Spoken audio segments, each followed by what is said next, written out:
Management from Multimedia University, Malaysia.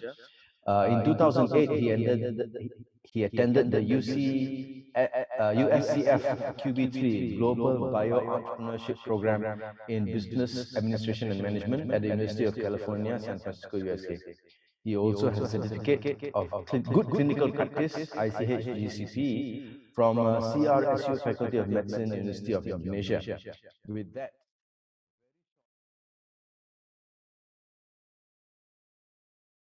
open the floor to Encik Razak to uh, enlighten us with your. Thank you, Prof. Prabha. My name is Razak. And then we go with the flow of the presentation, but you can stop me anytime. You feel like to ask me a clarification on question related to the slides that I'm presenting. Okay. Okay, right. Thank you. First of all, I would like to thank Unimap for reaching out to us and inviting us to share our experience, our journey as among the first Malaysian biopharmaceutical company that focusing on the development and commercialization of botanical drugs and high-value herbal products of Malaysian and Southeast Asian origin. So it's honored to us that we could share with the audience today, and then allow me to go through. There will be about 30 slides altogether. Some of it will be more business oriented. Some of it consists of very technical. So do stop me if some of the jargons that I'm going to use sounds unfamiliar or you need to ask for further clarification or explanation. Yeah. Okay, Medica Natura was formed in 2006 as an agri-biotech company. And then we ventured into herbal research into 2010. And then we pivoted and then focused, dive deep into botanical drugs development since 2015. And then we changed our name from Orchid Life to Medica Natura in 2019. This is also to reflect our moving forward to be more focused on, as rightly said by Prof. Prabha, is medical and natural based products and services. Okay. Our team consists of myself as a co-founder and also Mustaza Muhammad, the co-founder. We formed this company in 2006, and to date we have reputable names joining us as the chairman, Dato' Ali Abdul Kadir, and then we have advisors, Dato' Amir Rafi, and then we have a team, dedicated team still that was with us since 2015 and 14. Saman Zahri, Dr. Kevin T, and then Nos Fazila just joined us as head of sales, pharmaceutical nutrition, and also Azran as a team of our sales and marketing. And also, don't forget that we have also Sumaizan that has been with us since 20, 2008. Yeah, 2008. Okay, things that you do not know. Of course, I think there are many things that we do not know, but specifically related to the field that we work, I believe there are many things that we do not know, and which I'm also learning day by day. There are a lot of new discoveries. So one of the discoveries that I learned is 80% of the world's population is estimated to use traditional medicine. So this is regardless whether you are developing or you are developed countries. So there are people using traditional medicine until today, and in fact, you can see that the trend of moving towards traditional medicine. There's a lot of uptake in the traditional medicine with the COVID-19 virus pandemic that took place or taking place since 2019. So you can see that people looking for alternative, people looking for options, safer, and then greener in the context of is herbal based and plant based.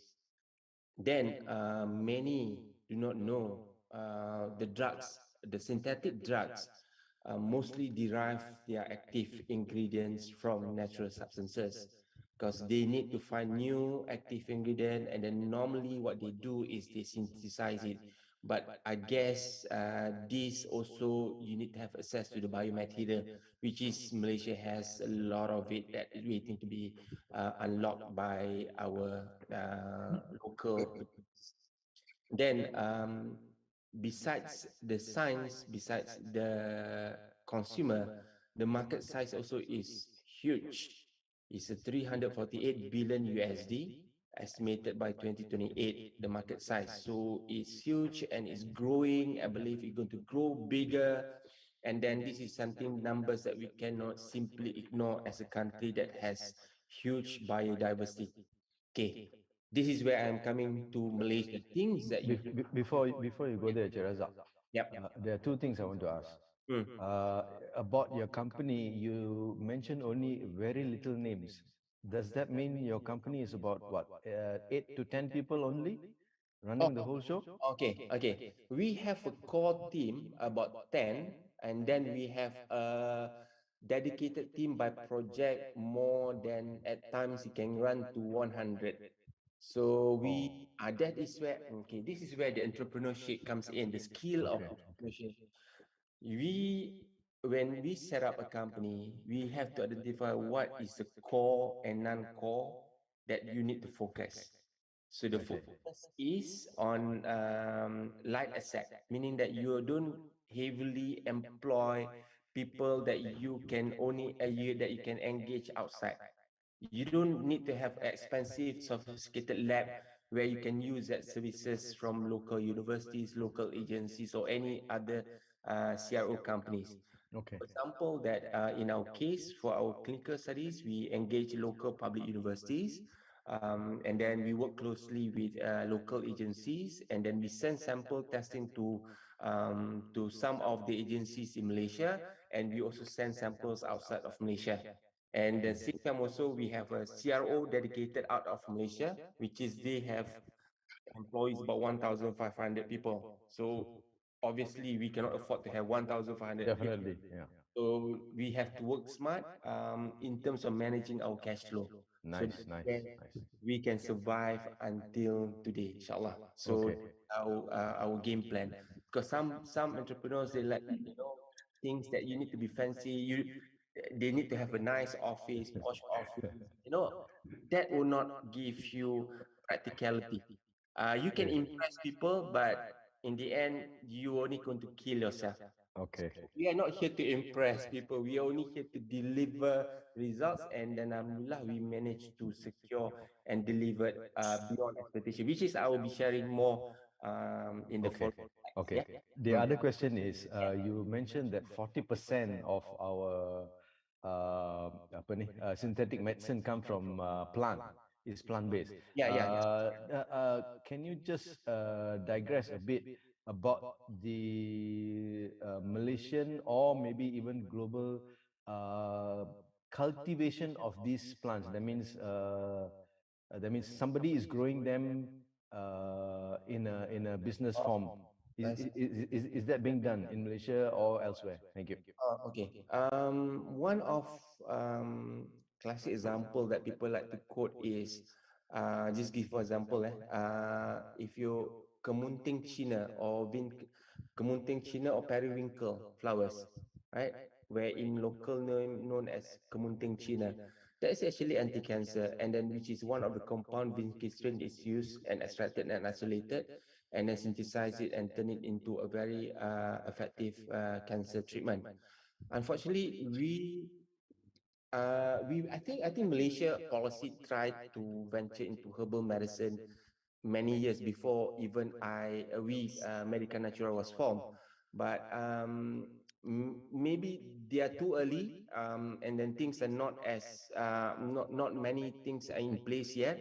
So the struggle is real, and then there was no commercial application in the form of even a plantation or productization.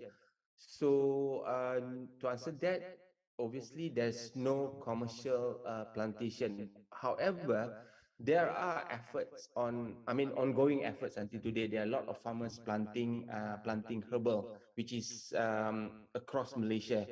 There are many because herbal is part of our culture as well.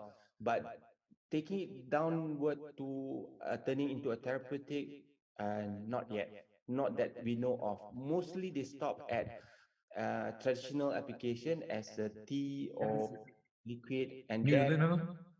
and then Halo. traditional. Ya, kenapa gitu? Yeah. Okay. Halo. Hello, Mr. Hakim. Your audio is on. You would like to ask something?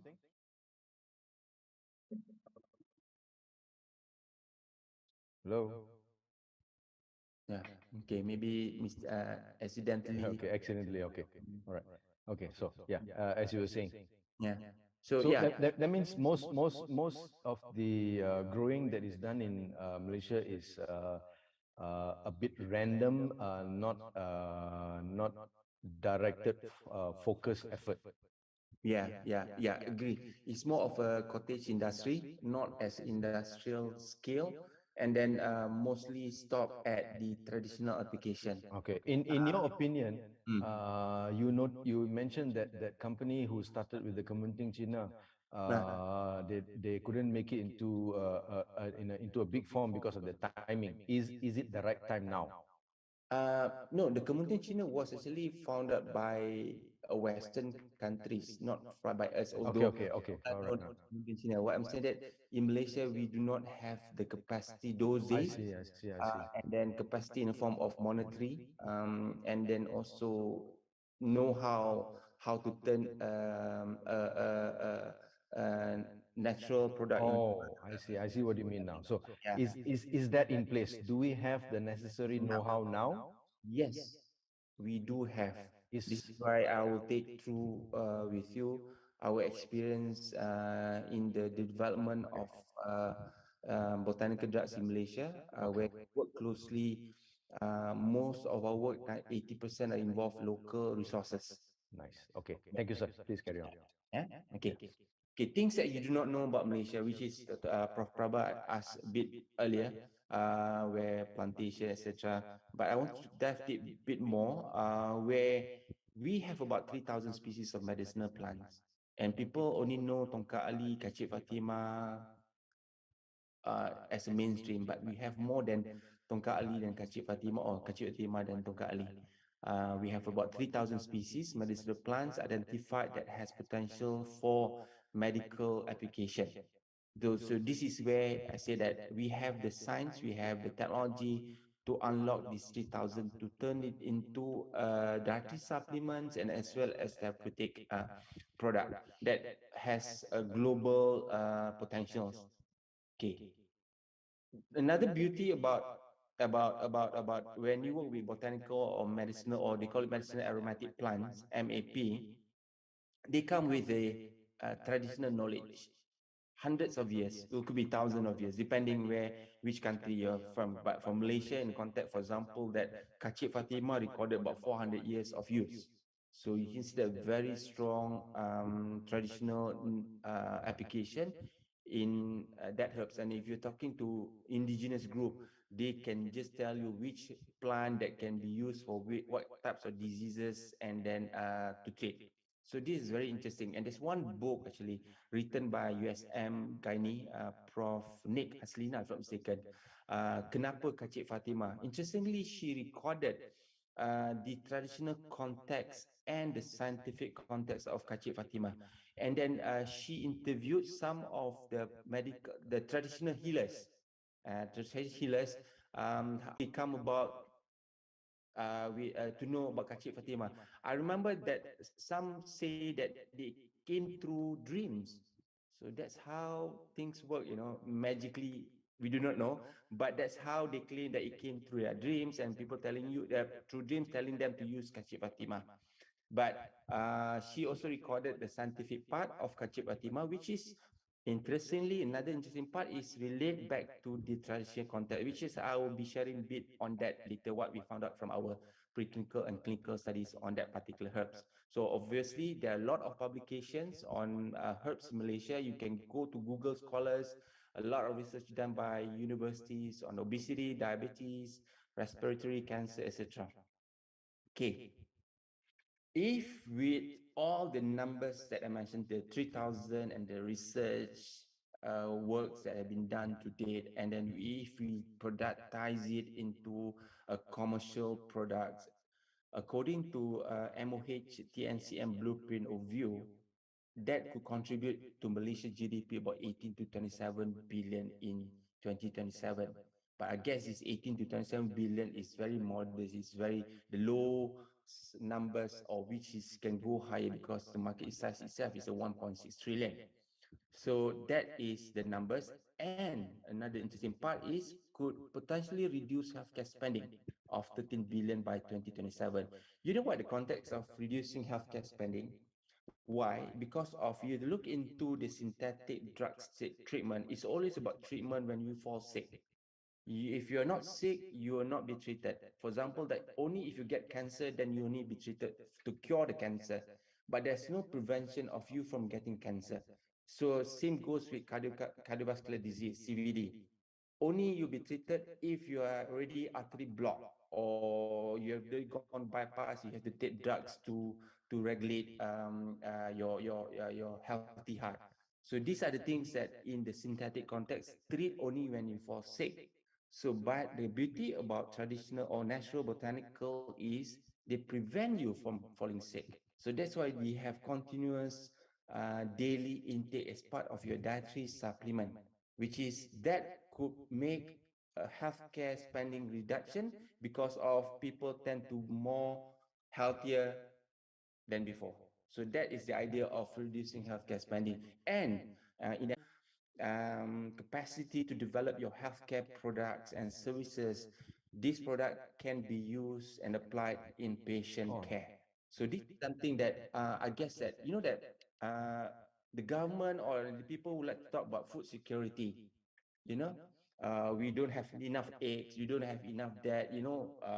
Everything always every day about food security, but people forget that healthcare security is another threat. It's a okay. red flag actually.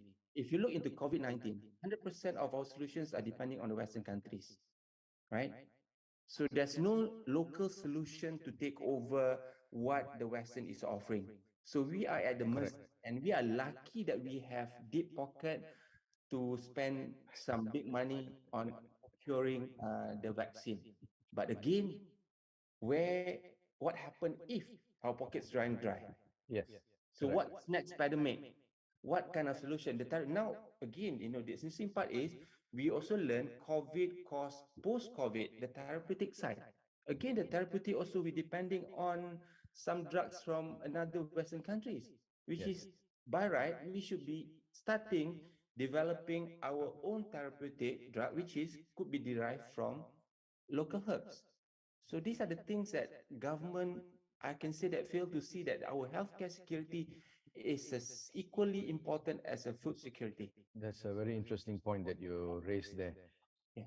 Setahu saya, I think there is no policy for prevention. We are still stuck on the Western philosophy of curing. Yes. Yes. Yes. That is why I say that we have that. You can see the numbers. We have the 3,000 plants. We think, Yes. hey, come on, I'm here, right?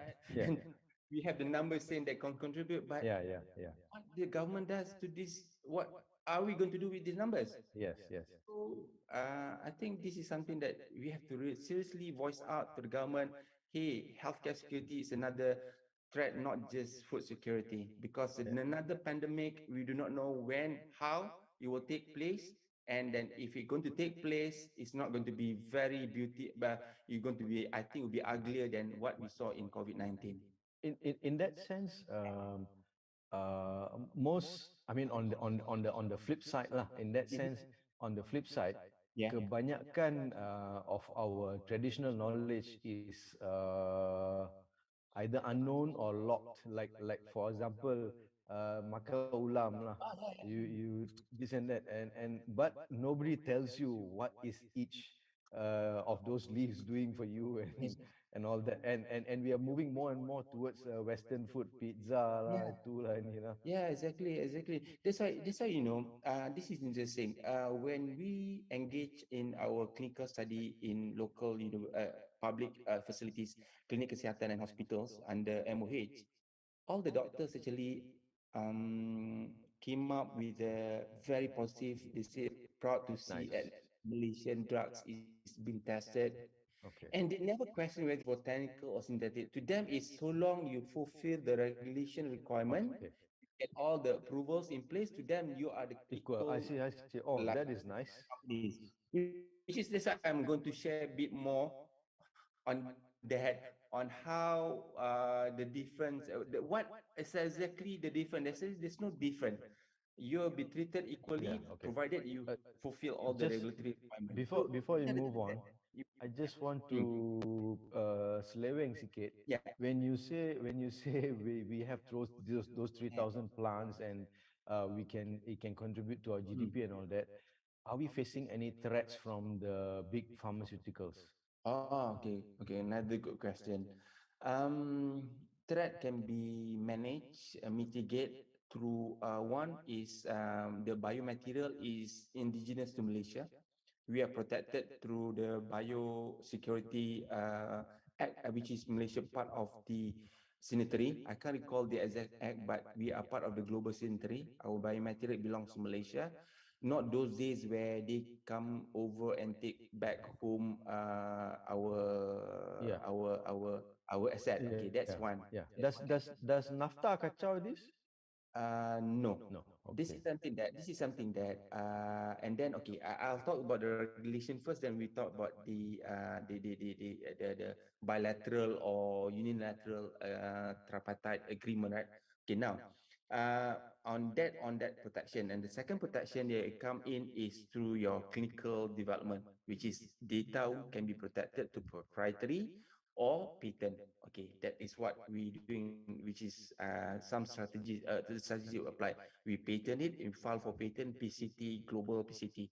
That's one. And then of course you applied, and then of course you with your proprietary data, your clinical data that it belongs to you. Again, that's not easy to be copied. Okay, because healthcare clinical takes a bit longer than is a high entry barrier. Okay, that's one. And then if they were to synthesize, they have to get access to biomaterial, which is they don't have that access. So there's a very interesting value chain in protecting what belongs to Malaysia. Okay, that's one given. And then when it comes to regulation, this is another interesting part. Our Malaysian, which is regulated by MPRA, National Pharmaceutical Regulatory Agency, and then IMR, Institute of Medical Research, and then MRC, Medical Research Ethics Committee, we actually at par with the global standards. We we adapt and adopt the ICH, GCP guidelines, the GLP guidelines, you name it, Malaysia is there. So we are there, we are at par, and that's why our data accepted globally. And then for us to enter into countries like, for example, Europe or US, so long you fulfill the regulation, they don't have a reason to deny your entry to the market. And then that is where also we have to work closely with the government when they negotiating terms with countries like the TCCP or something, what terminology, right? The NAFTA, whatever it is, they have to bring in the knowledge of botanical industry. Like why? Like what Indonesia does to their uh, jamu or industry. They protect that industry because they know that's their strength. That's why they know what is their strength. That when they come to the negotiation table, they know what to negotiate. And I don't think so. Some of our government ministries understand or aware about this potential of Malaysia today. So this is something that hopefully university can do more educational, call it a visit to the ministries and telling them, hey, this is important, because most our universities, to Prabha, you can look into all the research done by universities are involving medicinal herbs, right? Your Yes. school of biopharmaceutical, Yeah. biomedicine Yes. touch on herbs somewhere, somehow. Yeah. Yeah. Mm. Okay. Yeah. Okay. Yep. Okay. Bring that to that knowledge. When we talk about the government must know what we have achieved.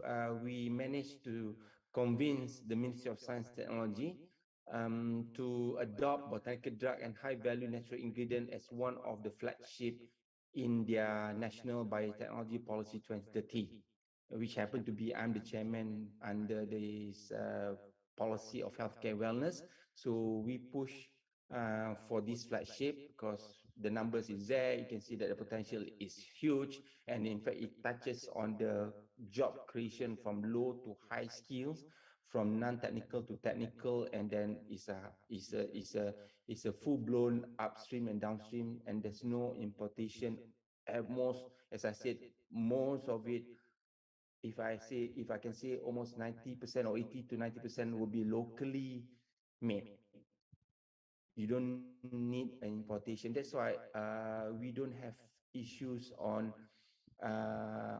importation of during COVID. The price hike. We don't really affect that because of all our resources are locally made, produced. That's one. That's the beauty about the botanical drug and high value natural ingredient. You do not import, but you produce locally with export-oriented potential.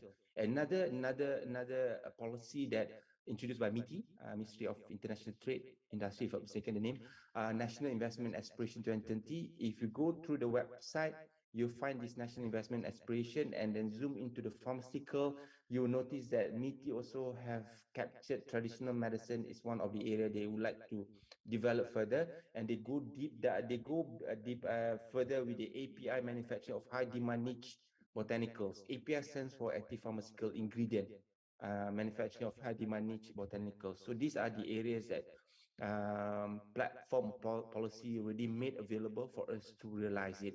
And to commercialize it also under MOH, we have a guidance, drug registration guidance document covering traditional medicine, covering dietary. What we need now is the content, the players to come on board and then unlock the potential for this country. Okay. In your mind, Yeah. are these policies cukup? Do we need more or? Yeah, local players, local funders to come on board to vision, Okay. which is pretty much botanical drugs will require. Science guidance, I can say that, as I said, that we are equal to FDA. We have the guideline for herbal medicine research. Basically, this guideline, you can find this guideline from IMR, clearly stated what you need to do from day one, from point A to point Z to get your product recognized as a therapeutic. And then we have also guideline from MPRA, which is guideline on natural products with therapeutic claim, also stated what are the requirements required for a product to be recognized as therapeutic. So this we have this, and which is equal to USA Botanical Drug Development Guidance for Industry. So I say that we have everything from the ministerial policy to the guidelines by the regulatory. Okay. And with all the data that we have, policy in place, some of the policy came in later, not during our time. During our time, 2015, there was no, that some of the documents still not exist. So we kind of navigating and working closely with agencies, and we like to thank to IMR, MPRA, the ministries who open up their doors and listen to our points, and that's what made us that what contribute to the some of the policy that I just mentioned earlier. Okay, um, what is botanical drugs? Okay, people might think that traditional or herbal base is a substandard to synthetic, the Western drug. But actual fact is not true at all.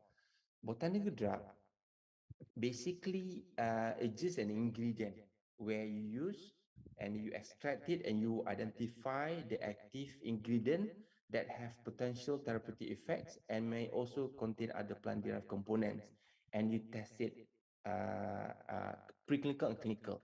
So on the testing part, you are going through the same regulatory requirements as any synthetic drugs in the market. You need to have your preclinical completed according to the GLP standards. You need to have your clinical done in the GCP standards. There's no shortcut to that. Even MPRA imposed that guideline requirement. So there's no different when it comes to testing clinical. Only different is the ingredient where natural and synthetic. That's it. That's the In, only in, difference. in short, it follows apa ni readily available scientific modern scientific principles of development lah. Yes, yes. Yes. Yeah, that will be detailed out in the next slide. Okay, you can see that botanical drug development. This is from Korea publication, which is very interesting. They say modern drug development process compared to reverse pharmacology process. They term it as a reverse pharmacology process, uh, referring to the natural products. You can see that modern drug development process from the natural products. Remember the 40%, right? From the natural product, what they did, normally they will isolated the compound. They find the potential compound, maybe compound A, and they think this compound A has treatment effect. So what they did is they synthesize the chemical, synthesize it.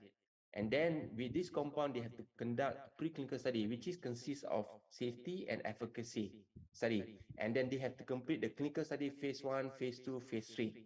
So the challenge is always at this level, preclinical and clinical study, because now they do not know whether this compound has potential, will be able to treat. They only think that it could treat.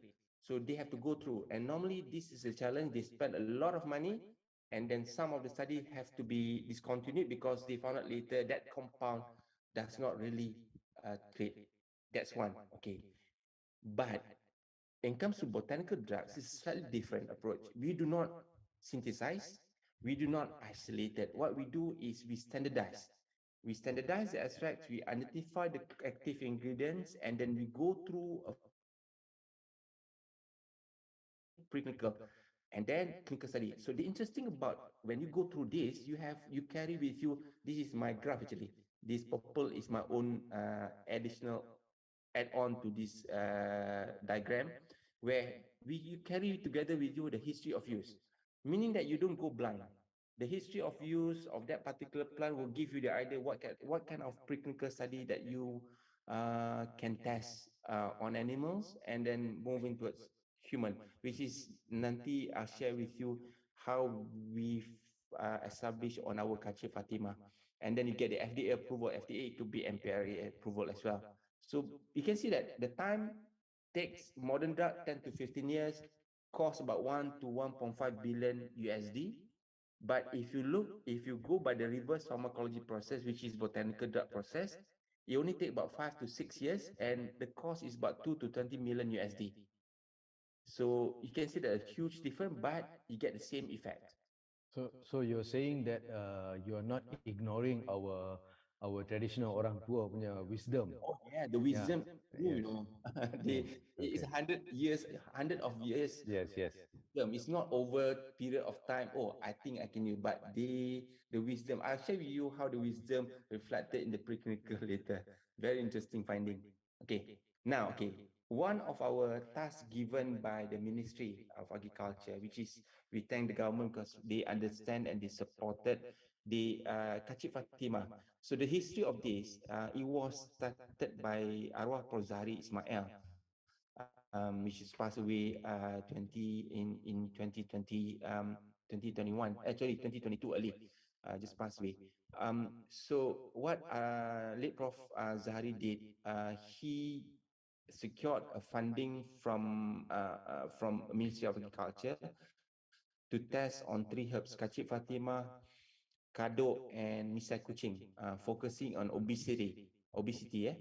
And then he did on a preclinical animal models, and then the result showed that Kacip Fatima produced the best among the three. Among the three, Kacip Fatima produced the best results. So we were called in by the ministry and asking us, what's next? How do we take this further to turn it into a therapeutic? So that's the journey began in 2015. So what Prof did in 20, he did the research in 2012.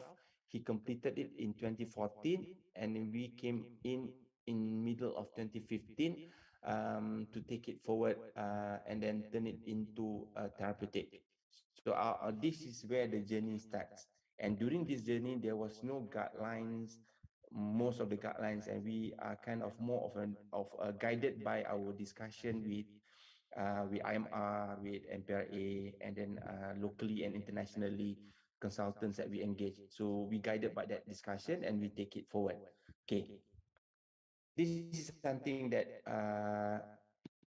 maybe you do not know. This is Kacip Fatima plant, and then it's known as Queen of Malaysian herbs and traditionally used by men and women for 400 years. Okay, if you can read this fine print, but I'll read for you if you can. This is from a book published by Forest Research Institute of Malaysia, FRAME. So he says here, traditionally, Kacip Fatima is used to maintain a healthy female reproductive system, especially before and after childbirth, besides in daily life. And then another interesting part, he mentioned that here, in postpartum medication, it helps to contract the birth channel, firming and toning the abdominal muscles, and tightening the vaginal wall and tissue. So the keyword here, one of area that we attracted is firming and toning the abdominal muscles. When we talk about firming and toning the abdominal muscle in the context of traditional is basically you just want to have a what S curve, something like. But in the clinical point of view, that S curve representing your fat reduction in the visceral area, visceral fat reduction in the waist area. So that fat reduction in waist area is critical in ensuring your stay healthy. So visceral fat. Kakak Binti tak ingat yang tu lah. Uh, so Oh, someone also press the button. Okay, now that's where interesting finding from the traditional contact, firming and toning.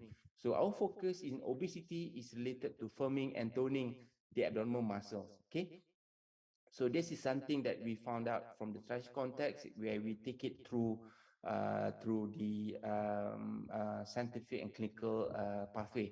And then it's also mentioned about increased vitality, libido, and energy, which is also we found out during our preclinical and clinical study on this area. Okay. From Ladis, from Kacip Fatima, Prozahari, name it Labicity as a product, and then we go further. We name our ingredient as SKF7. It's a registered trademark in Malaysia, and we are going to register trademark globally. So how do we come to get to the stage of from traditional to clinical on our Kacip Fatima? Basically, this is the roadmap. You cannot run away from this roadmap. Some of the graph is imposed graph by me, but the gist of it is item 1, 2, and 3, and 4. If you Google, you find this graph. Basically, this is a basic process.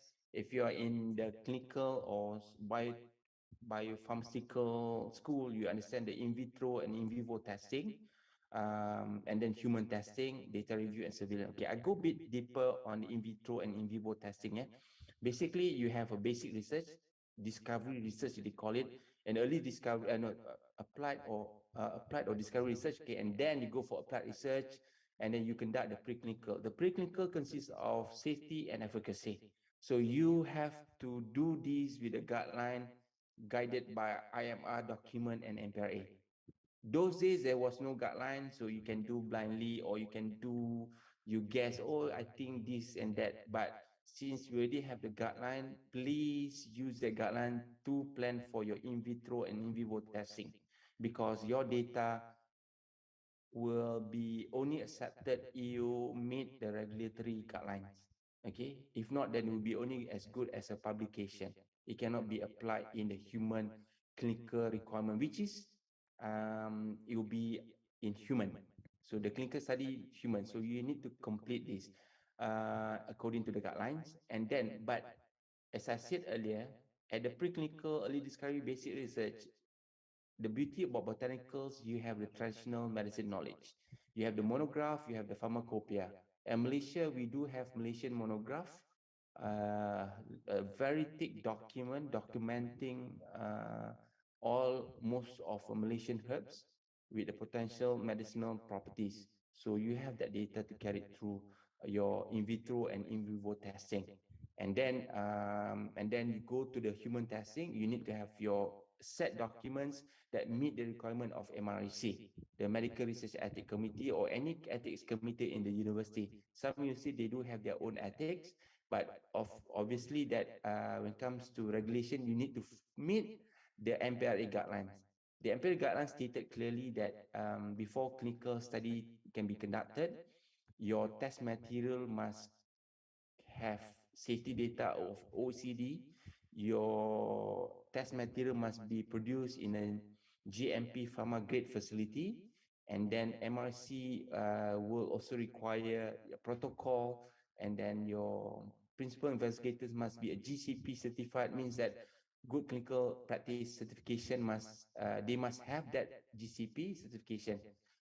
Although if even if they are doctors, okay, when it comes to conducting clinical study, you need to engage principal investigator. This principal investigator must be a medical practitioners, a valid medical practitioners registered with MOH or MOH. So now, but registration as a medical practitioner with MOH is not enough. They also must have GCP certification. Then only they can be the principal investigator to involve in the clinical development. So that's why I said Malaysia have everything in place from research until clinical development. Uh, Uh, Encik Razak, yeah. on that note, Mm. let's say we have a team of researchers in UNIMAP Mm. uh, who are not medical people, but more towards the chemical side or more towards the biomedical side, who are well versed with this type of stuff. Mm. Uh, Two questions there. So, Mm. can they carry out some of this botanical research, or do they need to be medical, or just be a scientist, but they can have the good clinical practice certification, Oh, GCP. okay. Okay. Involving in research, there are two parts here, item one and two. They can involve in item one, where they can do the discovery work, the preclinical basic research, because all these item one will involve only on animals. Okay. That is not an issue. Anyone can do it so long they have the science knowledge, and you have reason, and you have the money, and you know you know how to conduct the research according to the regulatory requirements, the standard practice. Okay, there's no issue on this. But when it comes to human clinical, it must be a medical qualified practitioner, registered with MOH, a doctor basically in that field, endocrinologists, cardiologists, etc. So they must have that valid license, and the doctor license registered, and also a GCP. Then only they can become principal investigator. But for those who do not have medical qualification, not a doctor, they can sit for the GCP certification, which is like I did. We have a GCP. We are GCP certified, but we cannot become a principal investigator because we are not doctors. So we are not medical doctors. So that what makes the difference. And medical doctors cannot be principal investigator if they don't have the GCP. And then non-medical doctors, even though they have GCP, they cannot be because they are not medical doctors. So that's how basically GCP is a course where a course of how to conduct human clinical study. The like I see. driving Okay, I license, understand. Okay, yeah, you taking driving license can the okay. Mm. red flag, red lights, green, yellow, what you need to do, when you're going to press the brake, etc. So these are the process you need to go through, understand. So that means researchers in general, let's say they want to start to just look into the plant or isolate the particular compound, they can go ahead and do it. No Yeah. problem. Setakat tak involve human, they are free to. Equal as a big pharma, as big as Pfizer, AstraZeneca. This is a basic clinical study that everybody must go through. That's why I say that it's a high entry barrier. It's not easy to enter, but it can be done. Only for the support that we need from the government, because the big pharma also receive support from their own government as well. So that's what we see, that how we can move forward. Yeah. If not, then our country will fill up with imported drugs rather than locally made drugs. right? We have a very beautiful framework policy in place, but the content must be also Malaysian made, but not entirely Incidentally, imported. Encik Razak, is this are these policies too tough, or they are equivalent to what is standard industry practice, medical industry practice? Okay. Okay. Yes and no. Tough, yes. You need to go through the test, and the failure, the chances of failure is there. That's why we need to minimize that failure by doing the right thing from the beginning. And then this is something, or it's not tough, but it's expensive. It's not just tough, but it can be expensive depending on the sizes that you, on the clinical size, on the intricacy of the disease that you're going to investigate. So if it's a complex disease, so it can require a bit more complexity in terms of modeling.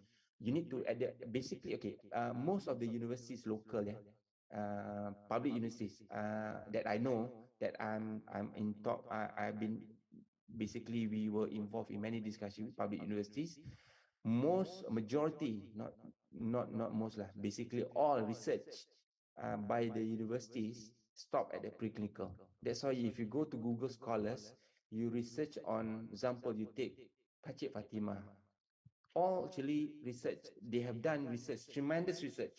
For example, there were research on cardiovascular disease, meaning there was research published by UKM stated that Pakcik Fatimah potentially could reduce the risk of myocardial infarction, that is heart attack, you know.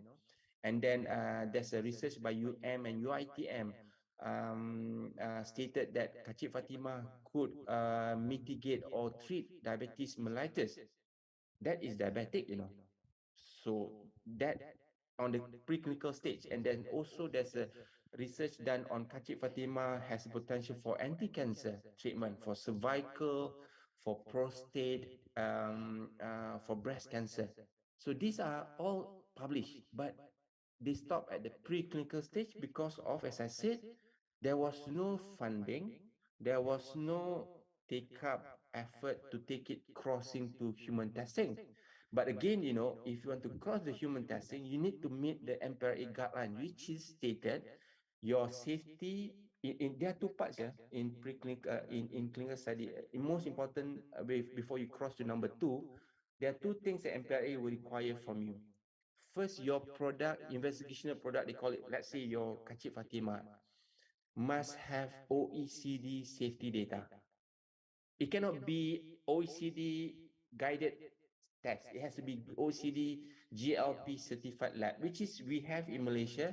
Some of lab can run the GLP test for you, which is referring to the toxicology test, and then the efficacy test, which is the animal model.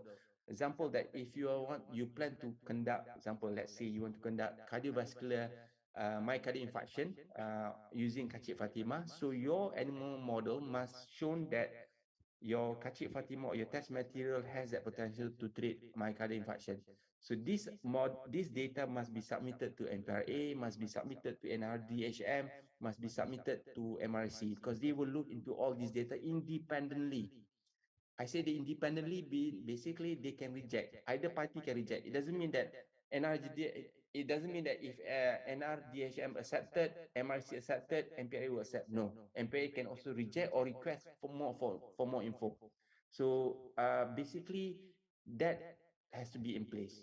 So this is why I say that I'm been advocating to everybody, since we already have the policy, please read the policy before you conducting your in vitro and in vivo testing, because that will save you a lot of time, for a lot of time from your result to be rejected at the later stage if you conducting, or if you do it not according to the policy. And of course it will be costly time, you lost the time as well.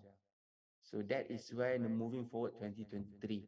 During our time, there was no, some of the policies still in the development, but now already in place.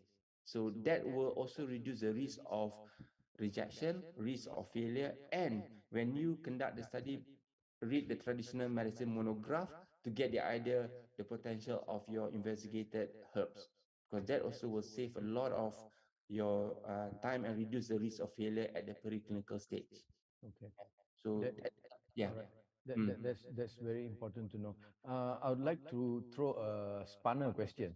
Yeah. Is MOH just concentrating on our present medical state, curing and taking care of hospitals and running them, and creating all these guidelines and process, or are they also actively helping? Let's say a group of researchers, they have this thing. Can they connect to others? Oh, okay, okay. Hmm. I have to first is that MOH, as you know that in not just MOH but globally, Okay. healthcare is always about treatment Okay. before prevention, right? All right. But there was interesting statement made by YBKJ when he Okay. was the Minister of Health. Okay. I think he came back from WHO conference where they are moving from binary, treat when you fall sick to continuum of care. Nice. That Nice. prevention Mm. means that you continue so that we can reduce your risk Mm. and you can age gracefully and peacefully. So We that means it's not yes, just cure and forget, it's cure and follow up. yeah, and then no, not just go and follow up, but also prevention. Okay. Okay. All right. Before Oh, prevention. Okay. you Okay. to prevent. So Okay. the only prevention that you can come in is through botanicals. You can be part of your daily dietary intake compared Mm. to Mm. synthetic. For Mm. example, you cannot take some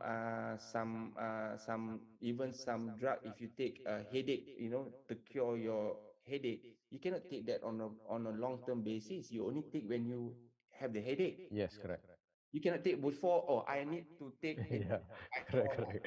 I I need to expect headache tomorrow. Yeah. no, right. That's Yeah. what the difference between the beauty about working on natural Natural. Yeah. compared to synthetic. Yeah. That's is I think that's one. We hope that MOH can come on board actively like FDA because FDA working closely with in the industry. Okay. How to develop their pharmaceutical Okay. industry is where they work closely. So Okay. I think MPRA is also working closely. IMR, they are now engaging. We are also allowed to engage with them. Okay, that's Okay. very interesting Okay. taking place. Mm. Okay, another part, the second question is where you're talking about the whether they can actively participate, right? Yeah. Yeah, they do have. That's why in our clinical study we engage with CRM, Clinical Research Malaysia, where it's also another agency in MOH. They will assist you to find the suitable location Mm. and also suitable principal investigators to conduct your study. For example, that you have this kind of disease, you have this product, blah blah blah, and but provided you get all the approvals, right, and then you can approach at CRM. Mm. You can work concurrently before you get the approval. Oh, sorry, you must work concurrently, identify the PI, and then you can approach them, and then they will suggest names that suitable for you to consider, and you have to start engaging the principal investigator and talk to each other whether the principal investigator interested with your products with the area of research. So yeah, they do have that facilitation. Okay. So that's nice. So when everybody is not totally walking in the dark, so there is some No. form of coordination. Okay. But we also want to see Okay. MOH to take a more More proactive.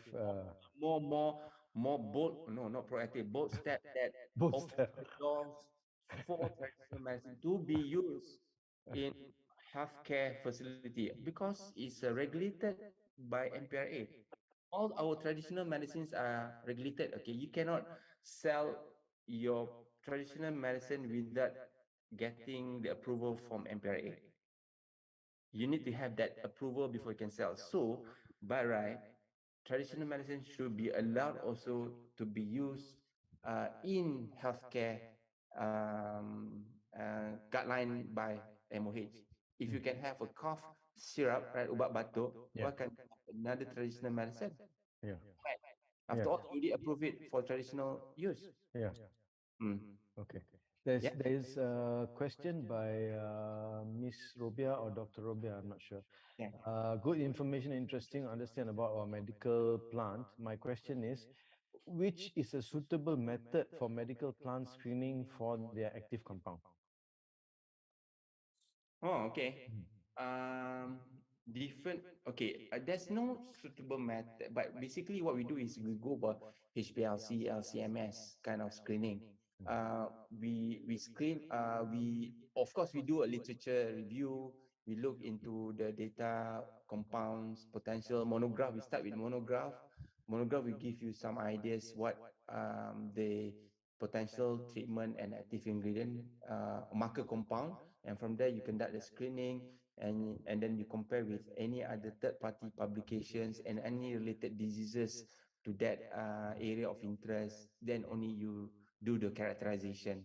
So there's a lot of process you need to go through, but the methods is I mean we do have our own methods, right? But that basically the ideas of work that you have to do. Yeah, you need to have some. Basically you need the knowledge how to do screening as well.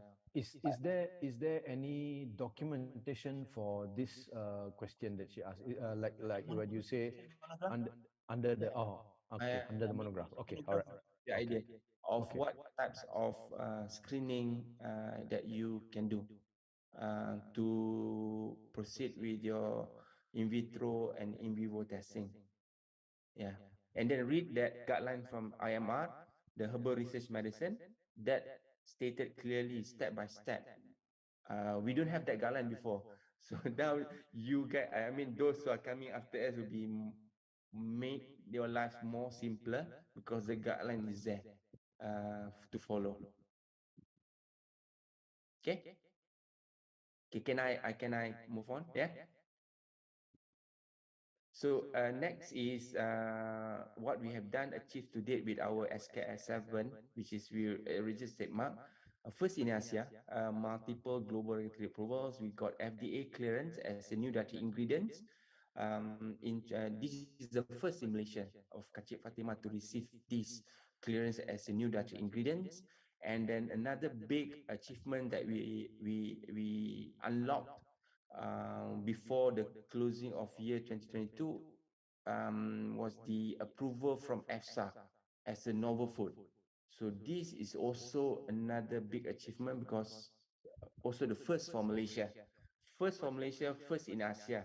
Kacip Fatima plant-derived plant to receive approval as a novel food in Europe. And then, of course, we filed for patent in the US. We filed PCT as well. And we have one patent granted in Malaysia. This patent was filed earlier by USM, Prozari Ismail, and then we acquired the rights, and then the patent was granted also last year.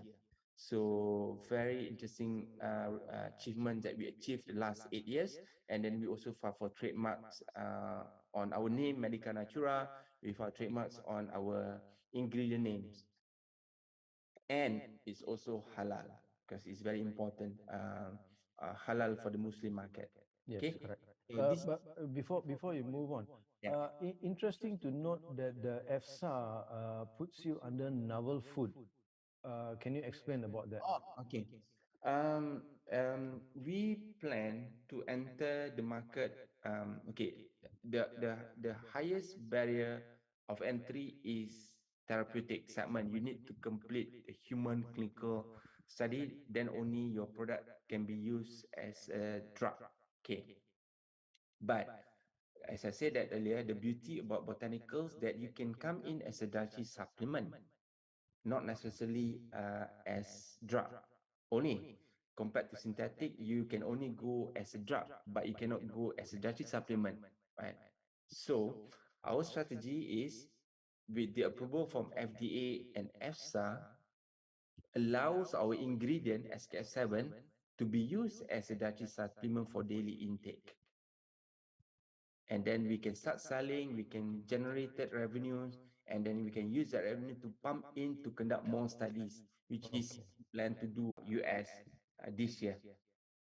Okay, now that's dietary supplement, that's the story. And now we talk about obesity. Why? Because of it was started by late Prozari.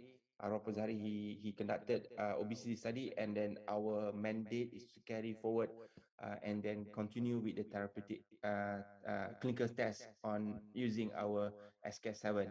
So this is a very interesting fact, which is I don't think so many know or many pay attention because of we think that the government will take care everything for us. But if you notice lately, there's a lot of discussion taking place that it cannot be continued as usual. The healthcare cost is ballooning, is imploding, and people cost escalation, increase, etc. Disease, more complex treatment, etc. And most of our healthcare treatments are imported. And you can see from here, Malaysia spends over 9.65 billion annually, yearly, okay, almost 10 billion on diabetes, cardiovascular disease, and cancer. That's only on treatment. But there's another interesting fact that we do not normally also notice. The economic impact of being overweight and obese in Malaysia was estimated to be 26.71 billion ringgit. This is according to the dataworldobesity.org. They have a data economic impact, and they calculated what would be the impact to the country if there is a prevalent a high case of overweight and obese.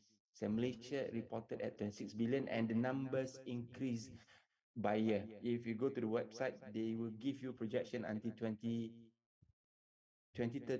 if not mistaken, and the numbers is huge.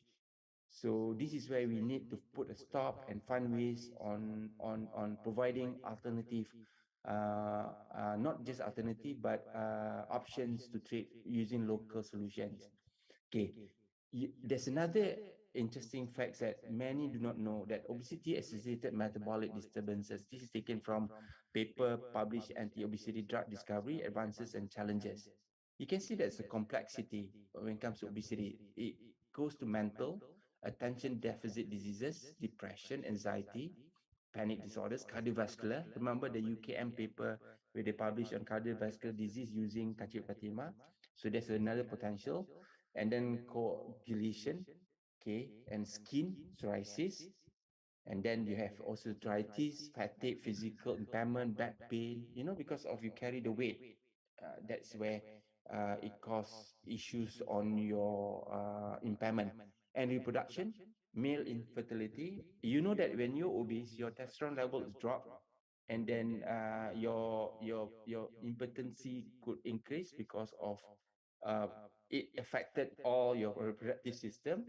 And then for women, because PCOS, and then you have a pulmonary, you have asthmatic, of course you're breathing heavy because your lung capacity is not normal anymore.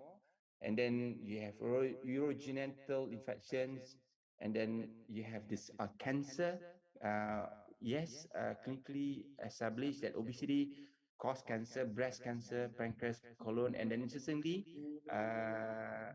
we also tested on breast using Kachip Fatima, breast cancer. So this is something that we're exploring. And then metabolic diabetic. As I said, that there are papers from UPM and UM and UITM on type 2 diabetes, fatty liver disease. You see that a lot of complications just from one disease, obesity, which is we think that obesity is just overweight. No, there's a lot of complication. And recently, a neighbor, sons to a neighbor, to my neighbor, died at age of 30s, early 30s, middle 30s, and then he's actually obese.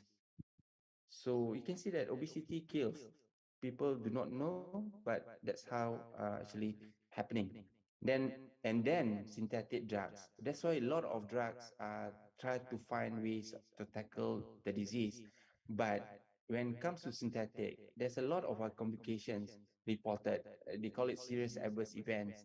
The cardiovascular events, psychiatric events, gastrointestinal events, and birth defects. And there are also cases where it causes cancer as well. And then there are some drugs recall from the market because it induced cancer in patient.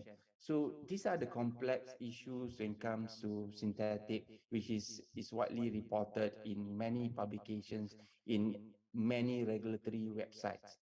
So what we want to see is if botanical drugs could address remove some of the side effects, and then give better treatment effects to the patients.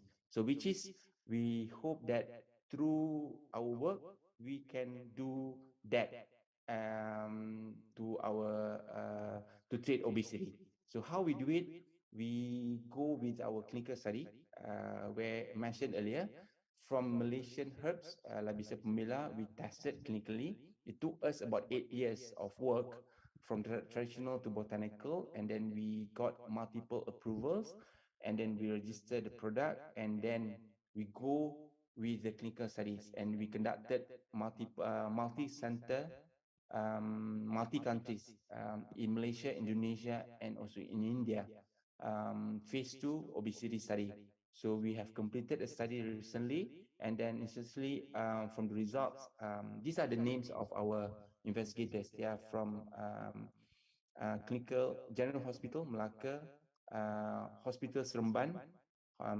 We have Greentown Primary Healthcare in Perak. We have Seremban 2 Primary Healthcare Clinic in Negeri Sembilan, Melaka, Selangor. And then these are all our principal investigators: Dr. Shalini, Nolita, Dr. Paran, Dr. Mastura, Dr. Chang, yeah, and Dr. Yoga. So basically, the results shown that SK7 reduces percentage of waist circumference and waist to height ratio in obese subjects. And then, of course, you need to state your objective.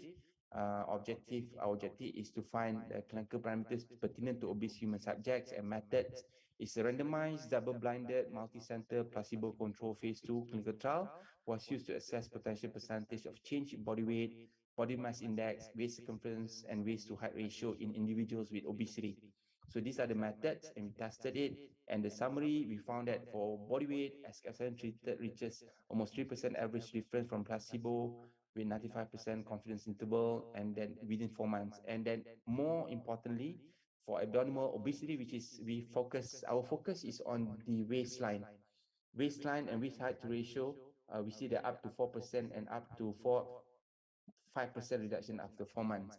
And then this reduction without change in lifestyle, without intervention of diet or exercise, which is, to us, is reflecting the actual scenario of human population, where not many would like to exercise, not many would like to go for healthy diet.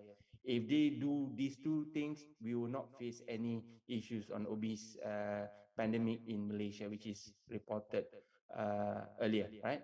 So we can see that results is incremental reduction in waist circumference and waist height ratio, consistent with gradual increase in total daily concentration of SCAT7 from 375 to 750 mg. So we are doing dose ranging study. So we find that it's a statistically significant reduction. And then conclusion, it's a novel therapeutic for obesity, reflected in reductions in body weight, BMI, waist circumference, and waist height ratio.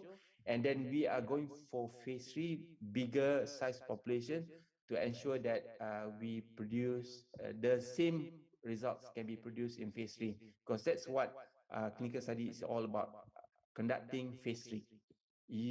This is a cycle. As I said, that we have no choice, there's no shortcut for us. We cannot stop at phase 2, then we can go claiming that our product can cure or treat obesity. That's not allowed legally, right? In terms of regulatory, they will expect phase 3 to be conducted with a bigger population. You can see the number of people increase, and then with those that you have identified from phase 2, because phase 2 basically is to check which dose works best. And we already identified the dose, and then we already checked the effectiveness, we already checked the side effects, we already have the safety. So we know, we have all these data now in place. And this is the first data established in Malaysia using Khatib Fatima in a clinical setting to treat obesity. We have all this data from preclinical, phase 1 and phase 2. We have this complete data. And we are going for phase 3, inshallah, 20 in Malaysia, multi-center, and we want to include one foreign countries, Caucasian countries, Western countries to be part of our study as well. So with that phase three, we hope that we will go for global regulatory and then approved as a first drug to treat obesity derived from Malaysian herbs, that is Kacip Fatimah. I noticed that in your testing earlier, Yeah. you did a lot in Malaysia, some in Indonesia, and some in India. Is that business acumen, or is that just for randomness and data or whatever? Okay, good question. Actually, it's not random. It's a business acumen. We want to enter Indonesia first and foremost because it's not easy to enter Indonesia. It's tough market to enter, and then it's a huge potential market because it's about 300 almost 300 million populations, right? And then they are very well versed with natural products, and then they preference high on natural treatment, and then majority Muslim. So the first and foremost they will ask for halal ingredient. So that is potential. And in Malaysia, because of we are Malaysian company, and then we want to test in Malaysia because of Malaysia high prevalence of obesity. There's no effective drug yet to treat obesity, and then of course we have already regulation in place, where and then we need to be among the first to use that regulation to show to the government that, hey, look at us, that we a Malaysian company leading the way, even though we are small, but we leading the way how to conduct a clinical study in Malaysia, right? So that's what strategically, and also from the business point of view, and also on developing the industry. And then in India also, because of we have done our preclinical in India, so we decided to do our safety in India, because safety in India, we don't need big population. It's a healthy population. It's a very short term process. So that's why we decided to go for India. So it all based on, we have to balance with our budget, business requirements, and the strategic positioning of Medica Natura in countries that we go. Okay. So, May yeah. I ask what is not here? For instance, I don't see places like all the university hospitals. Uh, Oh, yeah, okay. I don't see all the big Okay. town punya hospital. Okay. Yeah. Okay. Why we chose this Masjid Sana, Tunku Jaafar, Seremban, Bintan, Melaka, Kuang. Kuang actually is very close to central. Actually, Masjid Sana is in the center of Melaka. Tunku Jaafar is in Seremban town. Green Town is in Ipoh. It's very, this is high footprint hospitals and clinic center, means that they receive a lot of tertiary and primary care treatment. One, and secondly, when we approach SM, remember that I said that when we approach CRM, identify us possible location for us to conduct, these are they listed sites to us, and then yeah, actually when we conducted this study, it was COVID lockdown. It was done during COVID lockdown 2019. So the challenge of COVID-19 conducting clinical study, we wanted to do in Sarawak and Sabah, but because of COVID lockdown, hospitals are being designated for COVID.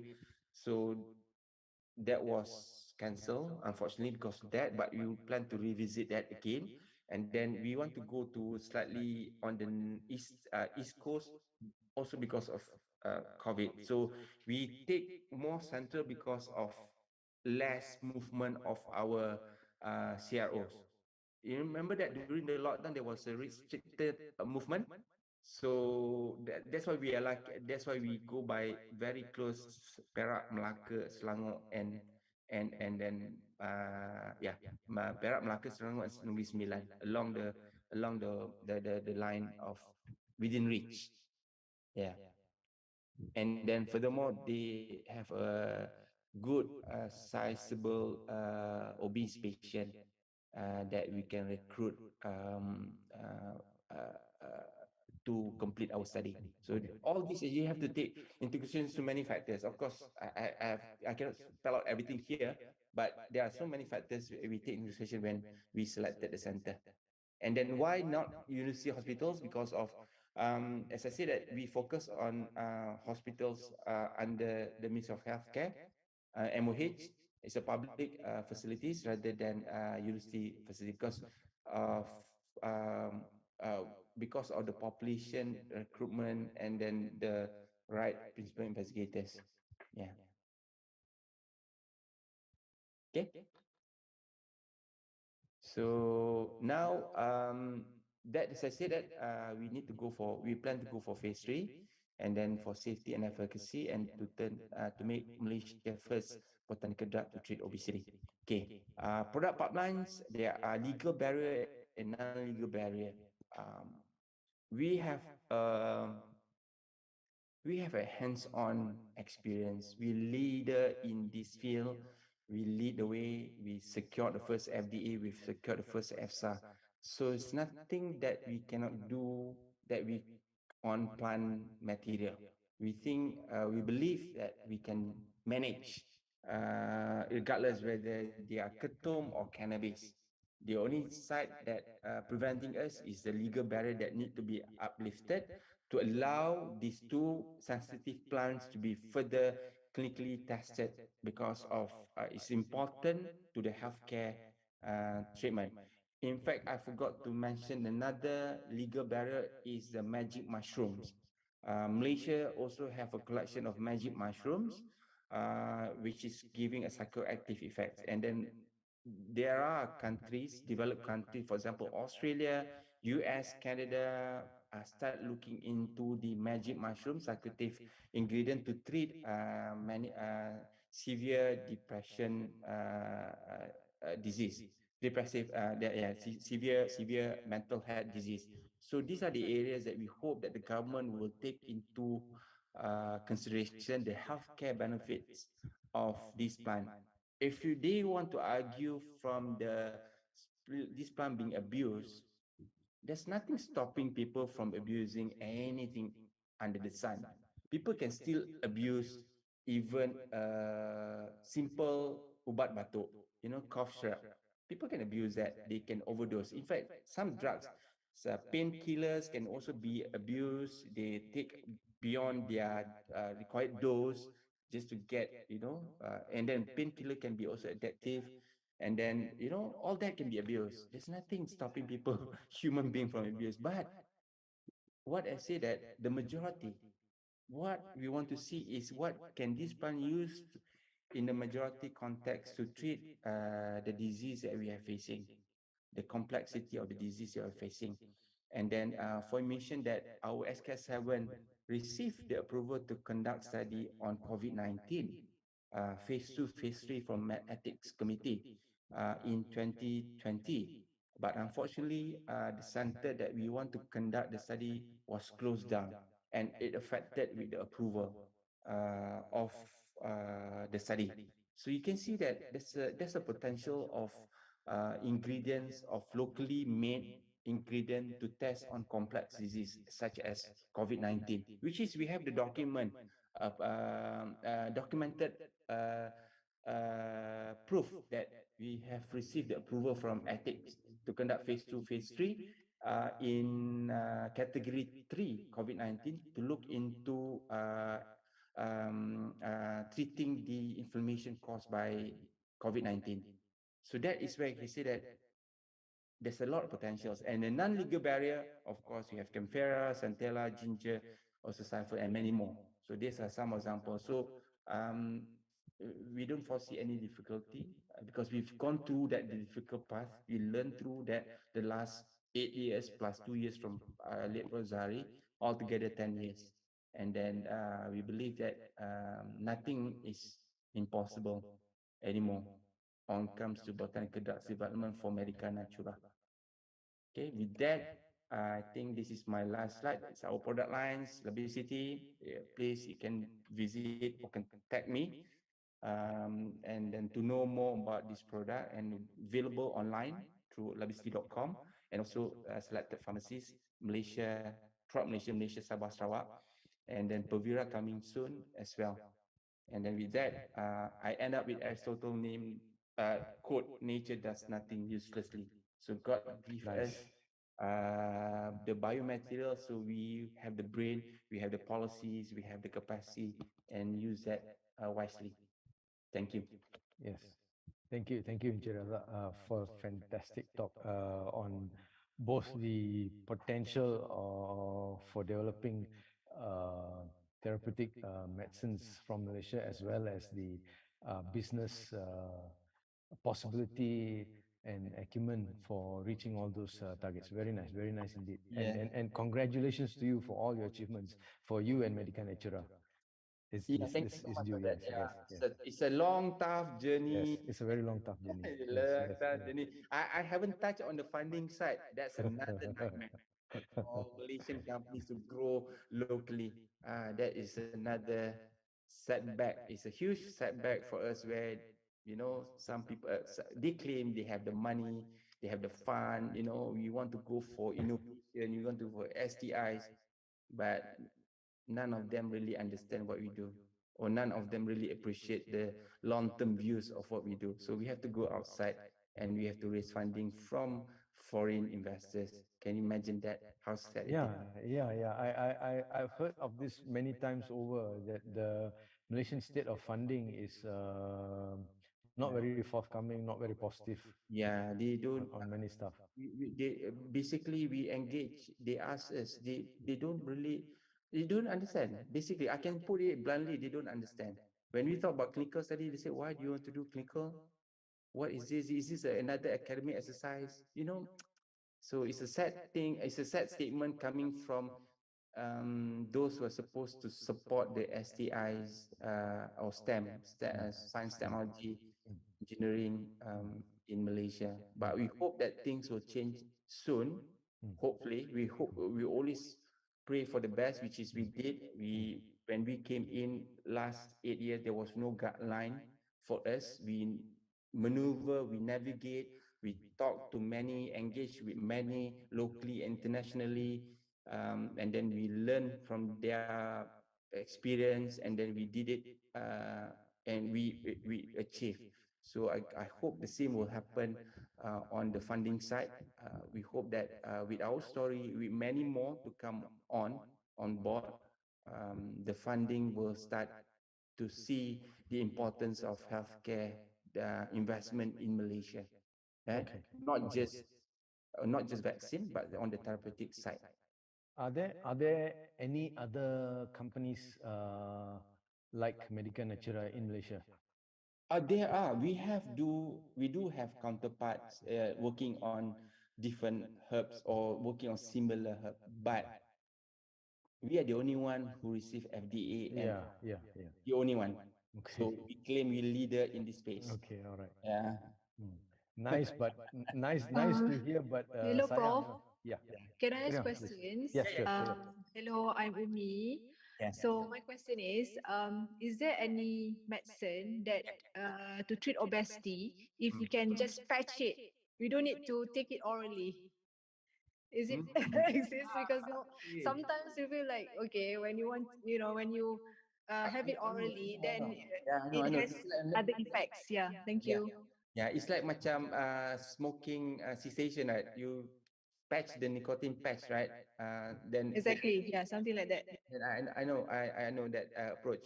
Um, I've not come across to that, but I do not know how effective it is, because of you need to go, because of, as I said, obesity is very complex, complex disease, which is, you can see that many drugs now in the various clinical stage to be testing on obesity, and then there are those going for injection as well.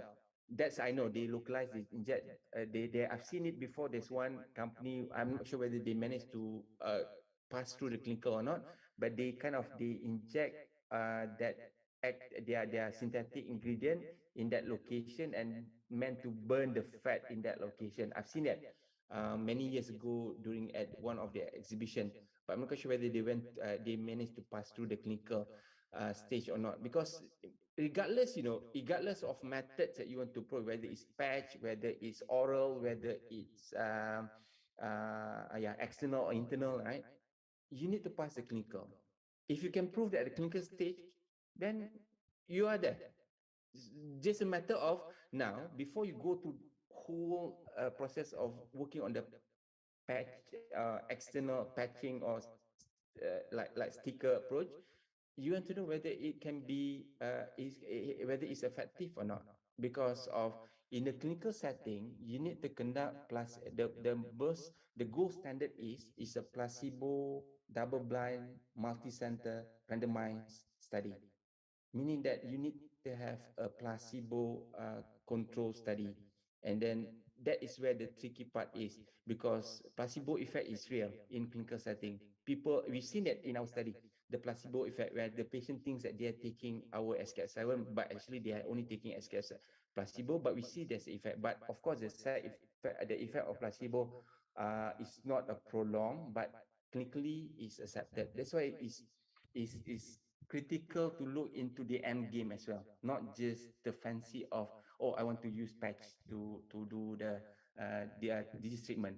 Unlike the nicotine patch is not, the smoke cessation is not a disease treatment. It's just helping you to cut your urge of smoking. It's not a disease treatment. So disease treatment, the lain point of view and the application. Yeah. I All hope right. I answered. Thank you. Yeah. Thank you. But it's good to explore. Nothing stopping us from exploring. Only Follow, money that, yeah. Yeah. Mm. following that question, there's another interesting question by Dr. Sharifah. Uh, If we take the herbal drug to overcome obesity, does this allow us to not exercise? oh, okay. Good question. Okay, good question. In our phase 2 randomized double-blind placebo, there are normally in clinical there are inclusion exclusion criteria, right? What types of patient we want to recruit, what inclusion that you want to include, and the secondary and primary achievement that we want to achieve. So interestingly, we left out our diet and also exercise, change of lifestyle, mostly diet. When most of obesity, in fact FDA also guideline, they said that for long-term study you must include lifestyle change. I mean, lifestyle change normally involve two: exercise and diet management. But interestingly, in our phase 2 we did not include that in our control monitoring, but we do monitor them on monthly basis, on monthly visit. We monitor them, but we don't impose that you must exercise. No. So we see there's a reduction. That's why people like to take our product, because they say that you don't have to exercise, you can see the reduction taking place, but the reduction would not be, we are not offering magic pills that you can okay, one thing is when it comes to losing weight, we are approaching from the clinical point of view. The loss must be healthy weight loss, not the slimming kind of approach where they say, oh, you can lose 5 kg 10 kgs a week. That is ridiculous. That is a life threatening. So in our case, people gradually taking that 4 months, and then they see change in waist circumference reduction, which is reported in our findings, and without the change of diet. But of course, if you take effort of change diet, exercise, you can see more different results, which is we plan to observe that in our phase 3 later. Okay, I hope I answered that. Yes. Very Well, much so, very much so. So yeah, we basically, can I'm take taking without myself. exercising. Yeah, I'm taking myself for example, right? Because I'm taking it. I've been taking our product last since the day it was approved Okay, as a traditional medicine. okay, Um, I do not change my lifestyle. I maintain my diet. I eat. I enjoy my food. But of course, I observe I don't eat junk food freely. I don't eat all that. But I do eat what I enjoy. I want to eat, and then okay. I still maintain my exercise regularly. Sometimes I skip. Sometimes a week I don't have any exercise. But I'm taking that religiously every day. You see Mm, that I maintain my waistline. I maintain my weight, and then okay. 51.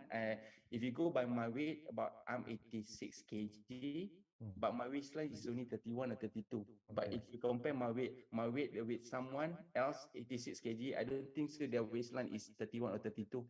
Yeah, definitely not. Mine is bigger. So, so that's why I say that the interesting about our, and then furthermore, Kacik Fatima traditionally is used to firm and tone abdominal muscle. Okay. That was in the traditional context. There's related to your answer that you take obesity since it was approved. There's this question here. Yeah. Hello, I'm Rabiatul Adawiyah, student in College Genius Pintar Negara UKM. Okay. Talk is very informative. My question is, Mm. do botanical drugs show more benefit compared to pharmaceutical drugs? One, in the aspect of side effects and other stuff. Thank you. Okay. Oh, good question. Okay. This is something that totally different from synthetic and botanical, right?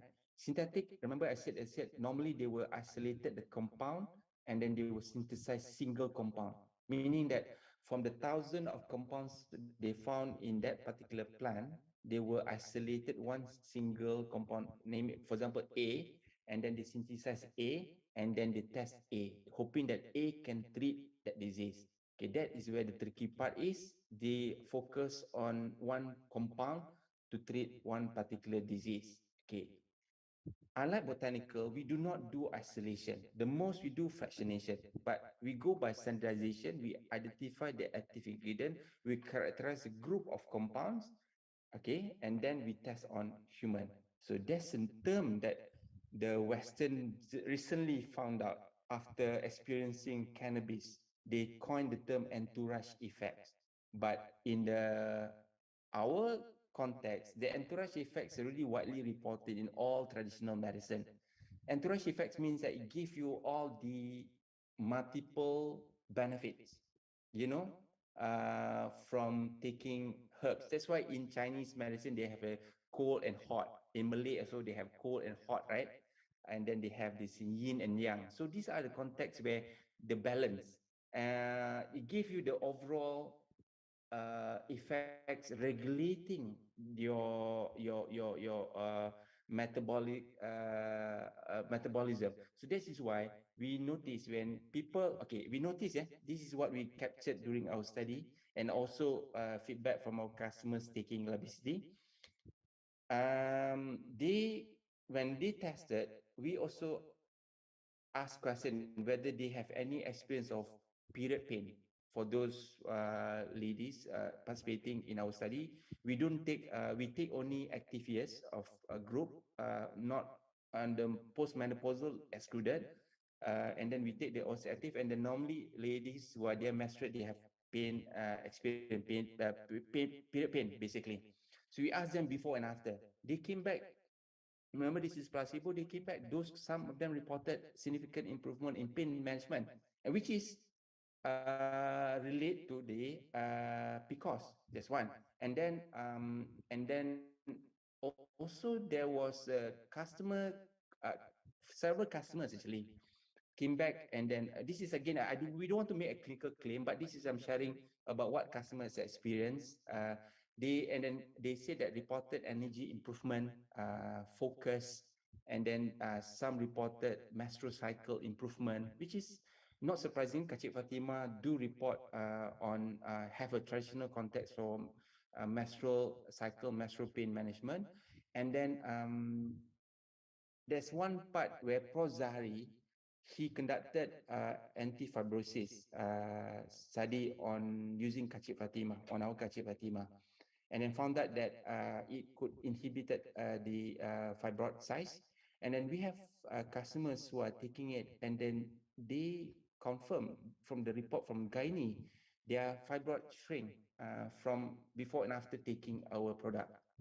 So yeah, I guess there are benefits of that, which is we want to explore further on the clinical context. But we don't make claims on our label. We cannot make claims on that, unfortunately, because that's against the guidelines. But customers came back, and we have a very one classic case where a lady who were supposed to remove. I'm allowed to share this because she also offering herself to share her experience taking her product. To the extent she said that today, Razak, your product could be a reproductive product for women who like to have to have that problem having babies because Conceive. she's relate to her experience. Yeah. Conceive, yeah, conceive. I'm looking for that Yeah. word. Um, she said that she's about 50 plus, Yep. supposed to be menopause, but she's bleeding. And then her gynae wants to remove her Okay. uterus to stop her bleeding.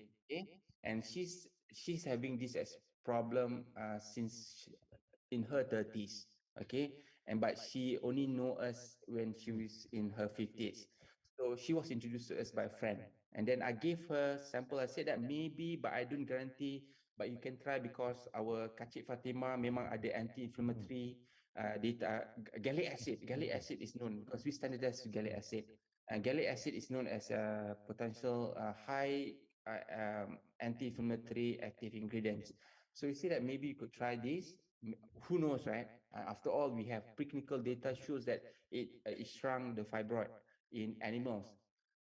And then she took it and then she consume it. And then first I gave one box free. And after that, she paid for all the boxes she consumed. She continued consuming it. She's still consuming until today, since 2021. She ordered and then she started taking it. And then I didn't ask detailed question because to me, sometimes it's very Yeah. personal Yeah. question, right? So Yeah. then when she came back in second order, that's what I started asking. And then she relate to me. And then she relate to me her experience. She said that she noticed the pain improved a lot. Her bleeding improved, but still bleeding, but not as severe as before. And then in early this year, she ordered she made a third order, third or fourth order. And she came back to say that, Raza, I forgot to tell you that my gynae confirmed that I don't have to remove my uterus. Thanks to you. I That's said that I nice. do not know. I don't want to make claim, but that's what she said. That I confirmed that after taking this, I see that's improvement. And my gynae confirmed I didn't need to take uterus. And she said that proudly said that now I'm a confirmed full healthy menopausal woman. Okay. So That is what that is to answer that the benefit yeah, of yeah, yeah. botanicals in the Yeah, context of yeah. that. So you just gave me a Mm. different view of what you mean by entourage effect. So I was thinking when you say entourage is because biasa botanical plant they come with a few different compounds. So I thought that was the entourage, but what you are saying is the entourage is actually on the treatment side, on the benefit side. The entourage is more than just one particular target. Yeah, yeah, agree. You are right actually on the compounds because botanical comes with multiple compounds, group of compound. You can easily group it as flavonoids, Mm. phenolics, Yeah. right? Vitamins, there are a group of vitamins as well. There's some vitamins found in our Kacip Fatima. So yes, yeah, they are good by that, and then they work synergistically that giving you the entourage effect. That's why they give the in fact, to the extent, there's one professor in Indonesia. When we explain to her about kacip Fatima, oh, he says that it's modulating and regulating Mm. metabolic. So it's a kind of, regulating. Mm. It's not interfering, but it Mm. regulating you Mm. to fix again Mm. your internal system. Yeah, I yeah, get yeah. how, Uh, uh, but Mak Saleh, the Western coin it as entourage effect after they learn from cannabis because they are not familiar with this multiple synergistic yeah, role yeah. because The they expose synthetic drugs. Western Yeah, system is more towards single compound. isolating single Yeah. compound and then target for that one particular effect sahaja. That's because of that also you need to take cocktails of drugs. Yes. Because one drug only to fix Yes. one problem, Yes. and that fixing one problem could cause another Another problem, problem, another problem. and you go on taking a whole bag full of Yeah, medicine. and then you taking a whole batch of drugs to fix the problem that was no problem in the first place, Yes. but caused by the problem Yes. that you want to fix by the drug that you Yes.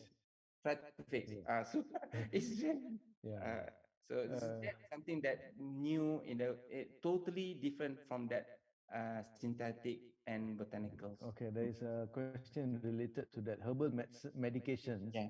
are known as natural products. We know that some medicine can lead to negative effects such as allergic reactions, rashes, asthma, headaches, etc.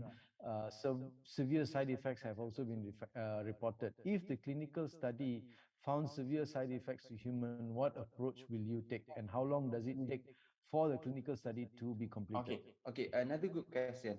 As I said that when it comes to conducting clinical study, we are no different from conduct any drug company. You need to follow the ICH GCP guidelines. That's why it's important a principal investigator to sit for the exam, because in GCP guidelines, there are one part they will question about how do you manage termination of patient, where that patient facing adverse events, what is considered serious adverse events, or what considers adverse events that will require your clinical intervention, your knowledge to whether to terminate or continue with more monitoring. So that is in place. Okay. And then we recorded. So what we have gone through, this is something that's very interesting. What from our findings, what we've gone through in our clinical, we also recorded the SAE, they call it AE or SAE. We have to, because that is part of requirement in clinical study. It's no escape from that. If you don't have that, you considered your study can be terminated because you do not follow the protocol of human clinical, because safety of human is first, Yes, then your yes. product. So the SAE and AE will determine whether termination or continue.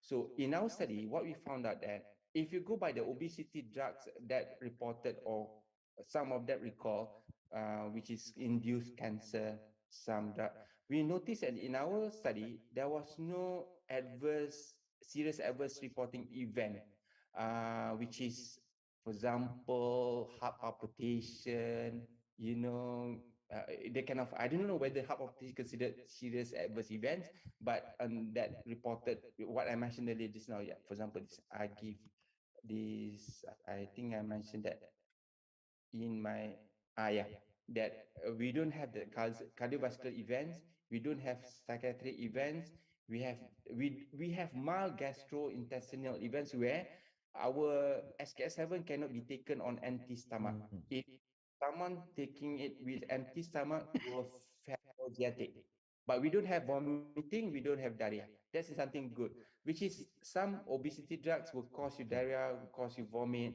and can cause you heart palpitation, will leads to more cardiovascular issue. So we don't have that recorded in our study of 4 months. And how long the study is done is all depend on which stage you are with your study and the type of disease you are investigating. So in our case, since we are in obesity, we are focused in obesity, we are in phase 2, and we just want to find which dose that works best for us to go for phase 3. So from our engagement with all the principal investigators, we all believe 4 months is sufficient for us to proceed with the phase 2. So that data is sufficient for us to plan for phase 3, which is will require longer period, at least 6 months to 12 months of study. So it all depends on the disease as well. And then, of course, the clinical inputs from the principal investigators. You need to establish that. And then the GCP guidelines will be guided.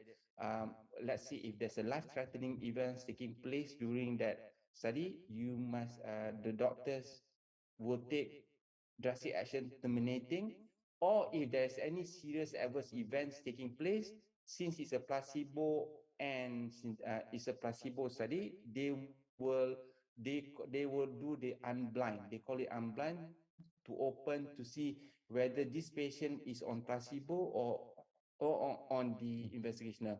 Because as I said, placebo effect is a real effect. Yeah, Patient could be reporting, I yeah. have this severe diarrhea. When you unblind it, actually you are only in placebo. Mm. So that is how the Yeah, scenario. yeah, That's why TP certification is important. yeah. That brings to mind when you say you tested for 4 months or 12 months or whatever. Uh, um, Usually our knowledge about botanical plants are that as plants, they are not like Western medicine. You eat today, you cure then. We take some time for the medicine to work its way into our body to slowly reach the effect. So in that sense, is obesity on the moderate side of medicine, or slightly on the modern, slightly more concentrated side of medicine? Okay. Another good and tough question actually. Okay, I think there are papers publication on between botanical and synthetics. Botanical takes I mean, not slow, moderate approach Mm. to treatment. It's not drastic. Yeah. That's why you take on continuous basis. Yes. There's no stop to the usage of that botanical ingredients. Unlike synthetic, you cannot Yes. take on prolonged basis. Yes. Some drugs you can only take on that one particular period, and once that doesn't work, you can change the dose or you can change another drug, because taking it on a prolonged basis will cause another severe effects. Okay, that's how clinical approach Mm. is. um that okay that is another beauty lah. I mean, it's progressively improving your system. Okay, that's what we hope to see in botanical, but clinically effective to treat the disease. Okay, whether how fast it can work, okay, this will come back to the how you do Mm. formulation. In our case, we standardize, we characterize, we know the concentration of our extracts, active ingredient, we know what the dose, I mean the percentage of our extract, which is proprietary, and we patent it. Mm. That will give you the effect clinically as equal as Mm. synthetic. That's why I say that we did 4 month study, and then our control to placebo showed that yes. And then on animals, we control using an ingredient that is popular, orlistat, to do our control study, which is we also found that within that same period it give Mm. the results on animals, and without side effects that no Mm. reported Mm. in that drug. So with that we see that yes, potentially could match, but however, we want to see more a safer treatment. Remember that the most important to us as a responsible company, we want to bring the patient to the safe zone. Once you reach the pre-diabetic, you once you reach break through your overweight and obesity, or overweight, and go beyond a certain BMI, you are already entering a red zone. So our drug is try to bring you to the green safer zone with less adverse events. That's what our objective is. And then he has to be on continuum of treatment, Mm. not on immediate to see, then and then you'll be back on rebound issue that face in some of the drugs that study. Mm. So these are there's a balance between. I don't have that, uh, but Sorry, when we stop taking the product, the weight bounces back even more than we first started taking the product. Does is this strict business strategy? I mean, this bouncing back and all that, is it a business strategy? What is your comment? first, if you notice, I didn't use the word slimming in my presentation, Yes, you did not. because of we are not a slimming pill. Yes. We are not a slimming pill. We are here for actual treatment on the disease, from weight But overweight to just obese. That's one disease. side question: is obesity a lifestyle or is it a Oh, disease? okay. I'm not a medical doctor, but answer for my engagement with the doctors that we Yeah. have. Um, uh, when it comes to the terminology, obesity is considered disease. That's why you Okay. cannot claims on obese treatment Okay. until you have gone through the clinical Okay. study, because it's a Okay. disease. Disease require clinical Okay. data to be tested, to All right. be and then weight loss is not a disease. Weight loss more of a non-disease, which is more related to health claim. Okay. Okay.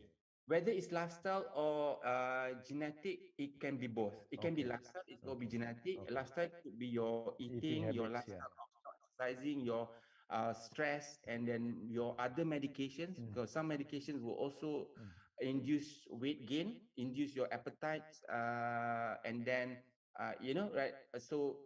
The genetic also could be the play a role in your body shape, all that, and then also age factor. As we grow older, you'll be different. Mostly women, for example, if you are menopause, they will tend to becoming putting more weights, and that's why you can see that increase in waistline because that's effects of menopausal effects. So same goes with men. When you get older, you are getting Yeah. testosterone level drops, and that's why you're getting put your tummy fat. Especially men after marriage, you can see a lot of people carrying big fat belly. So that is another big issue of that. So it's lifestyle and whole Yeah. other factors, medication, and then your other disease. For example, if you have any other disease, that also could contribute to your Mm. condition. So okay, coming back to Yeah, slimming. swimming. Yeah. That's why I don't use the word slimming in my presentation. I never use. I always corrected uh, people when they engage with us. We are not a slimming product company, because there's a lot of bad connotation to the word slimming. Yes. Because slimming pills always claim that you can lose weight 5 to 10 kgs without even bother life-threatening condition. Losing weight, okay, when it comes to losing weight, what we want to cut is the fat. Fat. What Yes. we want to lose is the muscle and bone mass. Yes. Muscle mass and bone mass is important. You want to keep. Yes. Yes, that's why we don't want you to look Yes. haggard. You can see that a lot of people losing Haggard. weight Yes. and they look haggard because of what? They Muscle mass. lost Yes. their muscle mass as well.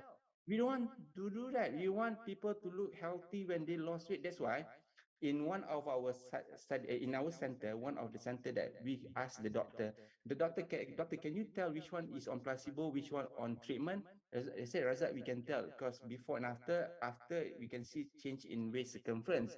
But nothing that we notice is they are more vigor than Oh, before. more vigorous. Okay. Yeah, they change of More active. yeah, more active, more vigor, more healthier. That's the condition that the doctor described to us. So these are the things that we want to achieve. Okay, that's what slimming. We are not in that field, unfortunately. That's why we are not a slimming pill. We are not magic pill. We are here for long term, following the guideline as stated by the regulatory body locally and Okay. internationally. Okay, that's one. Okay, rebound. Rebound is also known in a clinical setting. That's why in clinical study there will be requirements from regulatory body to observe post-treatment Okay. period. Post-treatment period means that let's say your study is 4 months. This is I'm talking about phase Yeah. three, not phase two. You just want to do dose Clinical. ranging. Yeah. Okay, let's say you go for phase three, 12 months, or let's say you go for 6 months study. So you go for treatment 3 months, and then regulatory might impose requirement because you need to submit your protocol for them to approve. So they might impose, knowing if it's obesity, knowing that it's an issue of rebound, they might impose, okay, we need you to monitor 3 months after treatment, post treatment, whether patient put on weight, and what percentage, whether it's significant, baseline, etc. So there are methods of calculation to that. So I believe, yeah, we've seen that protocol, and then rebound is could be happening. Okay, why another rebound mostly in the slimming products? This is my theory. I might be wrong. Okay, I might be wrong, but this is my theory. Most of the product slimming, they ask you to drink certain, whether it's 1 month or 1 week, only 1 kg is best. But then again, that 1 kg, whether it's fat or muscle, so you have to be careful on that when it comes to this. So a lot of cases, death reported, and then kidney. You put stress on your kidney and liver because of you taking all these slimming pills, which is mostly, I think you can see also from MPIA reports, adulterated with illegal substances, which is some most of that most of them, if not all, banned substance. That's why you can see that a lot of people reporting mouth, dry mouth, heart palpitation. So some of that caused by some drugs that already been banned globally.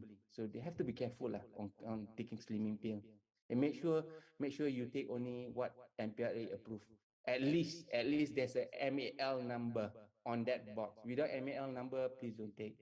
Your life is more important than because they will tend, normally they will go escape the route by going for food base, meaning that they go by liquid form. They use you can mix with you just liquid and take, and that food category is not highly regulated. It's not regulated like not, it's still regulation, but not as tightly regulated under the capsule traditional base, which is once you put in the capsule, you will be monitored by MPRA with the MAL number. Oh, I see. So people need So to know they that. oh they play around by not putting inside this kind of Yeah, they don't go medicinal they form, don't but go more all the way. more like Yeah. powder, Yeah, liquid, yeah. Powder, Okay, powder is not under the guideline for regulation I see, for I see, I see. different regulation. There are still regulation, but not the same regulation as in capsule. Mm. Capsule different regulation. Okay, Powder, okay, okay, but okay. stricter regulation will be in capsule form. Mm. Ah, Okay.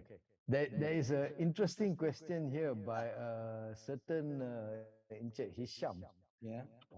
Kacip Fatima is traditionally used for females Oh, and okay. hence might have a negative effect on males, especially on creating havoc on hormonal system. Is there a study done on this? Okay, okay, okay. Okay. Many. Okay. I have to say this in our study when I need to relate because this is very interesting question. Not the first question. There are many Okay, people, okay, especially Malaysian. yes. So when we conducted our study in Malaysia, we noticed participation women 70-30, and in Indonesia 70-30 as well. Mm. And then we asked why was this ratio, right? And in Malaysia, the ratio was low on male side because of Kacip Fatimah. Okay, they think that Okay. Kacip Fatimah will make them turn soft. Okay, Oh, oh, okay, I take on the layman term, but I'll okay, speak okay, on the clinical later. okay. In Indonesia, we asked also why the low participation in male. You know what? They came back for economic reason. They cannot leave their jobs. You see, they never talk about Kacip Fatimah for me. Oh, Talking about I cannot leave my jobs, that's why I cannot participate in the I study. see, I see, Never about I see. Kacip Fatimah can make me soft. Okay. The preconceived idea. Okay, now, okay, we go back now the facts that we have gathered. In the traditional context, if you refer to Prof. Nick Haslina book, Kenapa Kacip Fatimah, I think it's only 10 ringgit, Mm, murah. mm. Tapi the information is very interesting, eye-opening. They captured men in Sarawak use Kacip Fatimah as part of vitality and improve semen count. Mm.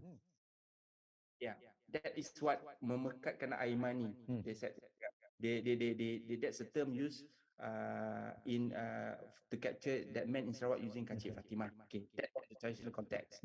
But on the scientific and clinical context, we also monitoring hormones. We don't see any hormonal changes Mm. in male, in animals, and also in human. Okay. In the study period. Mm. In animals, we did on rodents. We don't see that hormonal changes. Mean that that's as estrogen, testosterone changes. There's no changes on that. Okay, tetapi okay, this is another interesting that male do not realize. Male, if you are obese, your testosterone level will drop. Yes, drop, What yes. what will you be producing? Men's boobs. That's Huh. a term that you find. Yes. That's why you not see that obese men carry boobs Yeah. because that fat residing on their tummy and chest. Yes. Okay. And then sexually, you will not be able to be healthier as Mm. before. I think Mm. that clinical this data showed this. You see that the reproduction male infertility. Yes. Main fertility. Yeah. Yeah, so men please don't get fixated with Kacip Fatima because I'm since 2017. I still have janggut that okay. My voice still Yes, male yes. voice, right? You see, I'm fully male. Okay. Okay. All right. And then I'm active. So basically, that scientifically evidence based, experience based, we don't see that it will change your features of taking Kachip Fatima. That's what we have to date. That's what the evidence showed to us. Until I do not know if somebody else doing further Okay. study, but the info that we have to date, we didn't see that will affect any male male. I understand now why you did not use Kacip Fatima in your product terming, but you use the scientific name. Uh, Yeah, yes, I get. However, but I need to also emphasize the wisdom of the our ancestors when they came name it as Kacip Fatima. okay. Happen to be that the women that taking participated in our study, right, or taking our product, they benefit the most. They came back with, let's just say that entourage effects, we notice that they are more sensitive, they more, because male and female structure is different, Yeah, right? yeah. And then they are more sensitive, they are more complex compared to men because they carry Yeah. babies, okay? They carry babies, there's a lot of other challenges compared to men. Men Yes. easy life compared to Yes. women. So, but we notice that our SKS7 give them the most benefit. That's why they came back and tell us the stories when they taking our product. So, so, But some so, so uh, it's actually the traditional wisdom is that it benefits them more than it benefits men, but it's not a negative No, effect on men. because there's Ah, one paper also found that they found Kachip Fatih that that Afrosidiac marker. I can't recall. There's an Afrosidiac marker in Afrosidiac marker in okay. some plants. They found that Afrosidiac marker that found in Tongkat Ali also found in Oh, Kachip okay. Fatimah. Yeah, there's a paper. I can't recall the paper, but I think locally it was by local university. They search on first that market kecil Fatimah, you can find that paper. That yeah. Yeah. But this I say that is something that, but what I say that is most benefiting is women. And then the PCOS, the polycystic ovary Mm, syndrome, mm, we notice that mm. lah. And then osteoarthritis, okay, osteoporosis, Sure, arthritis. mm. This is another paper by UKM. Okay.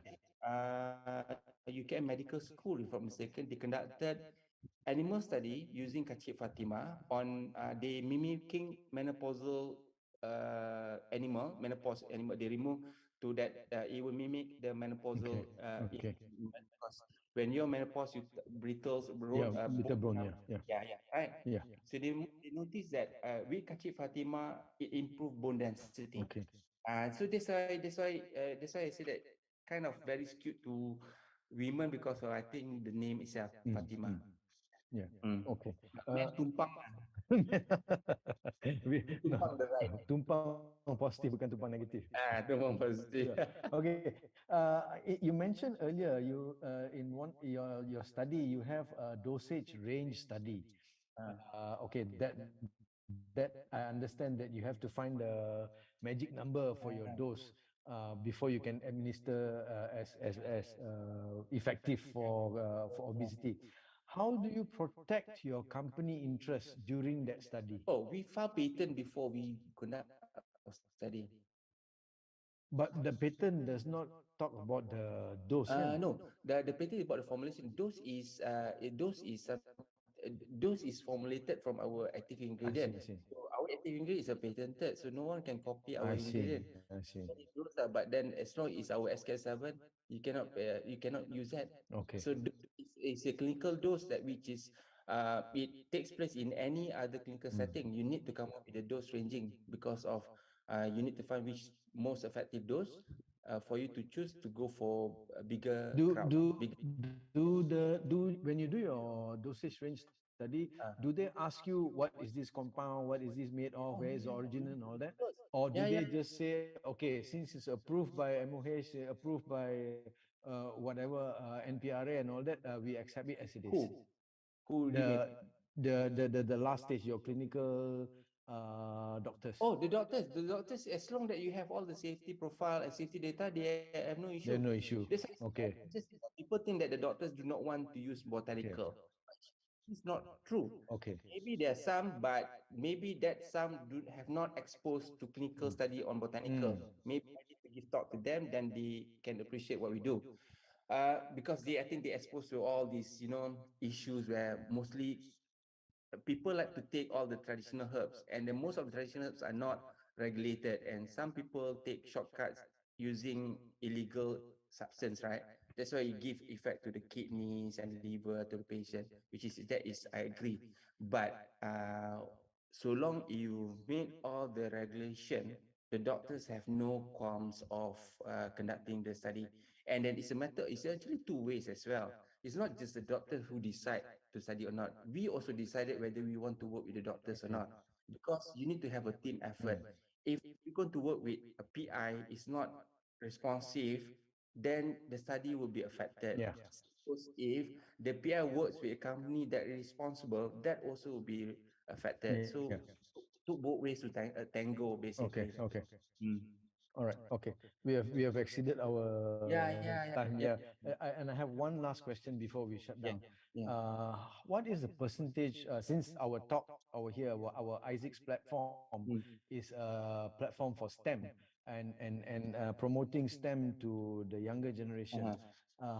What is the percentage of STEM involvement of the product of Labicity itself? How much of it is uh, business acumen? How much of it is STEM involvement? It's 100%. Oh, Yeah, because if you start from the planting material, right, you need to understand the genotype and phenotype. You need to do DNA fingerprinting. Okay, that's a lot requires science. And then of course you if you do tissue culture, you need to also to do how to produce tissue culture cultivation. That's science by itself. And on the manufacturing, you need those who are experienced on chemical engineering, how to do extraction, what kind of compounds that you need to deal with, what percentage of compound, the process, etc. So it's engineering work. That's another expertise. And then the downstream where you're involving clinical research, you need doctors and non-doctors, pharmacists, non-pharmacists, biomedical, bioengineering. You need biochemistry background to be able to understand, to conduct animal model study, modeling. It is, and then yeah. when you with toxicologists, you need to deal with the toxicologists. Okay. Yeah, it's 100% STEM. Okay. So even though Uh, Labicity is a business product, but the amount of I see the amount of yes, STEM behind yes, there is quite yes, extensive. it's Yeah. Yeah. 100%. We need a Yes. technical know-how. The only different that might not be able need technical is the plantation, but the plantation again you need Yeah. Again, yeah. Once you only start into a mass production, yeah, yes. it's a Yes. science. It's 100%, Yes. and Yes. Yes. it's 100% local resources. Yes. Except for some studies that we need to do outside Malaysia because of Malaysia do not have that facilities. Okay. Mm. All right. Thank you, sir, very much. Thank you Yeah, very much for interesting talk. yeah. Before we part ways, Chiraza, could you stay on just a few minutes to take a picture? Ah, And I would like to ask everyone present in this Zoom meet to enable your cameras for the picture section. Please, everyone switch on your cameras. Thank you. I noticed earlier, who was it? I noticed.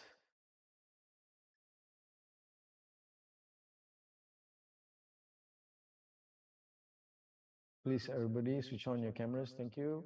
Please. Cameras, please.